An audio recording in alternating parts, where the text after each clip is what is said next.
इस पावन धाम के संबंध में यह प्रमाणित रूप से माना जाता है कि आज से लगभग 550 वर्षों पूर्व इसी गांव की अरावली पर्वत की एक घाटी में पूज्य महाराजा धीराज राजराजेश्वर नरसिंह भक्त श्री गंगाराम बिशनदास जी महाराज को गौ चराते समय एक विशाल शिला के नीचे शालिग्राम रूपी एक प्रतिमा ने आदेश दिया कि मुझे यहाँ से बाहर निकालो। गंगाराम जी महाराज बिशनदास जी महाराज ने उस प्रतिमा को उस शिला के नीचे से प्राप्त करके अपने मस्तक पर विराजमान करके और मूर्ति के साथ जो सिंहासन, घंटे, घड़ियाल इत्यादि मिले उनको साथ लेकर गांव हसामपुर के मध्य आए और भगवान नरसिंह जी की प्रतिमा को स्थापित किया। इस प्रतिमा के विषय में यह सर्व रूप सिद्ध है कि प्रतिदिन प्रातःकाल इस प्रतिमा के मुख से सवा रत्ती स्वर्ण उगला जाता था, जिससे मंदिर की और पूजा पाठ की व्यवस्था होती थी। लेकिन जो गंगाराम बिशनदास जी महाराज के वंश को बढ़ाने के लिए नरसिंह जी से उनके विवाह की आज्ञा मांगी, तब भगवान नरसिंह जी का आदेश हुआ कि विवाह करोगे तुम्हारा वंश बढ़ेगा, लेकिन यह स्वर्ण का उगलना बंद हो जाएगा। श्रद्धालु गंगाराम जी महाराज ने भगवान की आज्ञा को स्वीकार किया और उन्होंने अपना विवाह किया। उन्हीं के वंश की वेल आज इस गांव में नारैया स्वामियों के रूप में निवास कर रही है। इन्हीं नारैया स्वामियों के वंशजों द्वारा भगवान की सेवा पूजा अपने अपने समय से की जाती है।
वैशाख शुक्ल की चतुर्दशी को एक विशाल आयोजन होता है, जो एक रात और एक दिन अहिर्निश रूप से चलता है।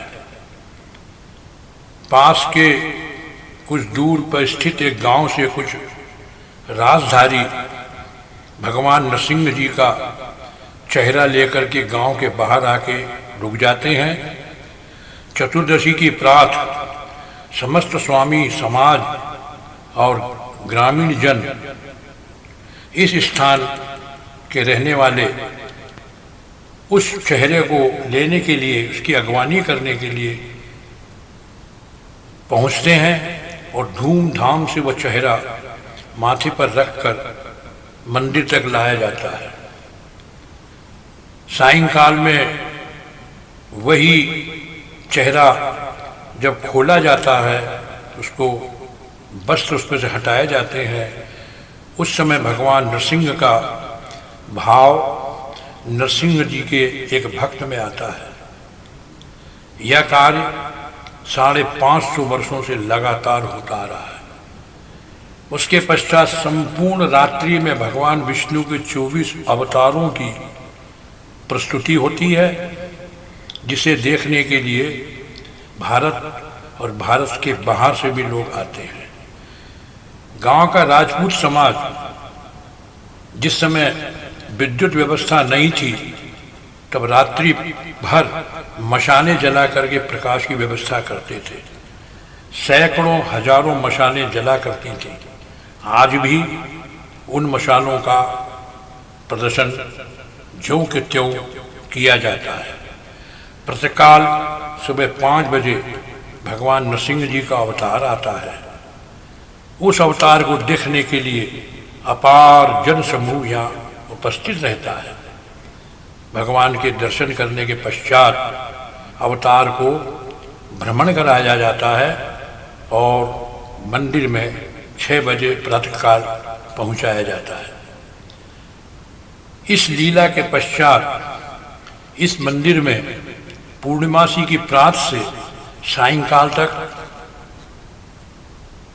जो मान की जाती हैं उनका कर्म किया जाता है। जैसे बाल उतरवाना, गठजोड़े का आना और भगवान का आशीर्वाद लेना। स्वर्गीय महंत रतनदास जी महाराज एवं स्वर्गीय बालक दास जी महाराज, स्वर्गीय श्री श्याम सुंदर दास जी महाराज इस मंदिर की सेवा करते हुए स्वयं को धन्य मानते और प्रेरणा देते कि भविष्य में भी भगवान की सेवा पूजा अर्चना इसी प्रकार होती रहे। आज भी यह स्थान अपनी भव्यता के लिए विश्व विख्यात है।